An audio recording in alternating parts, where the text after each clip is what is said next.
जी जान लगा देंगे। अभी आपने बताया कि कुपोषण की जो मौतें हुई है, आपके शासनकाल में ही फौरी में 27 बच्चों की मौतें हुई, बिल्कुल और आप इसीलिए इसीलिए हमने विशेष तौर पर यहाँ योजना बनाई थी, उनको पट्टे दिए थे।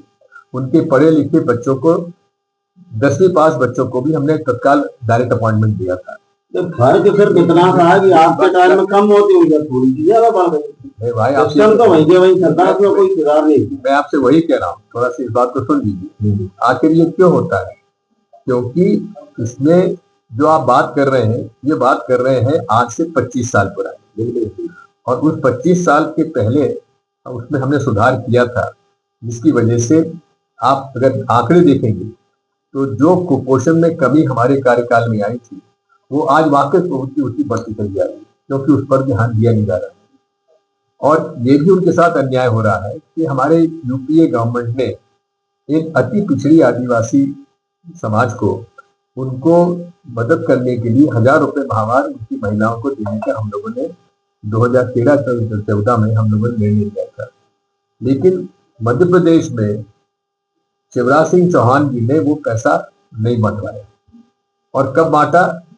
2013 के चुनाव के पहले, ये 2018 के चुनाव के पहले।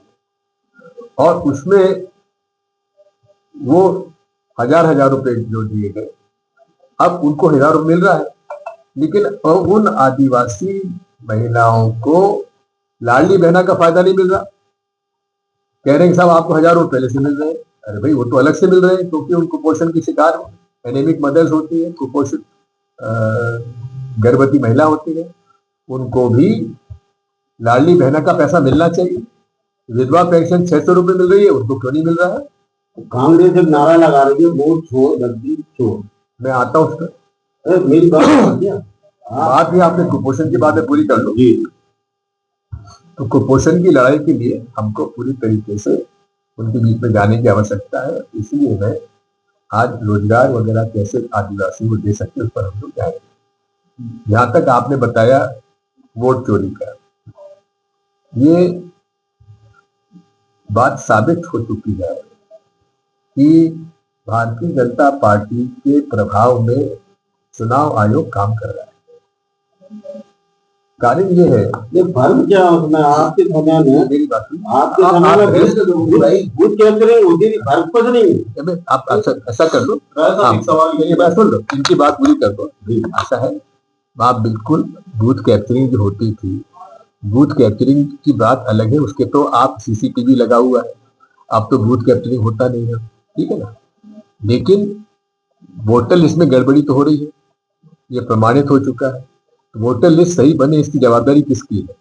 चुनाव आयोग की है कि नहीं है? हर नागरिक का वोट रजिस्टर हो, ये जवाबदारी चुनाव आयोग की है कि नहीं है? हर देश के नागरिक को ये उसका अधिकार है कि उसका वोट रजिस्टर होना चाहिए। उसका अधिकार है कि जहां वो वोट डालना चाहता है वो वोट डाले। तीसरा अधिकार उसका ये कि उसको ये प्रमाण मिल जाए कि जिसने उसको वोट दिया उसके वोट उसके पास गया है कि नहीं गया है, उसका वोट रजिस्टर सही ढंग से हुआ है कि नहीं हुआ। अभी वीवीपैट में हमको केवल 7 सेकंड के लिए दिखता है। अरे वीवीपैट स्लिप वही, हमको रसीद उसको दे दो, उसको हम जाके बैलेट बॉक्स में डाल देंगे। और चौथा, हर नागरिक का ये हक है कि हमारे वोट की पूरी 100% गिनती होना चाहिए। पूरी गिनती क्यों नहीं हो सकती है? आप 15 टेबल लगाते हो काउंटिंग की, 50 टेबल लगा दो, कोई अधिकारी कर्मचारियों की कमी है क्या?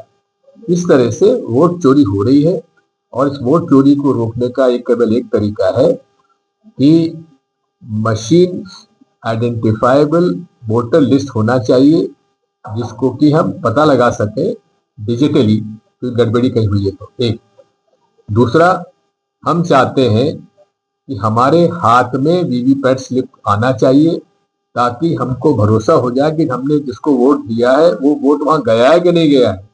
क्योंकि आज के युग में कोई भी मशीन जिसमें सॉफ्टवेयर डाला हो वो मैनिपुलेट हो सकती है, हैक हो सकती है, ये प्रमाणित है।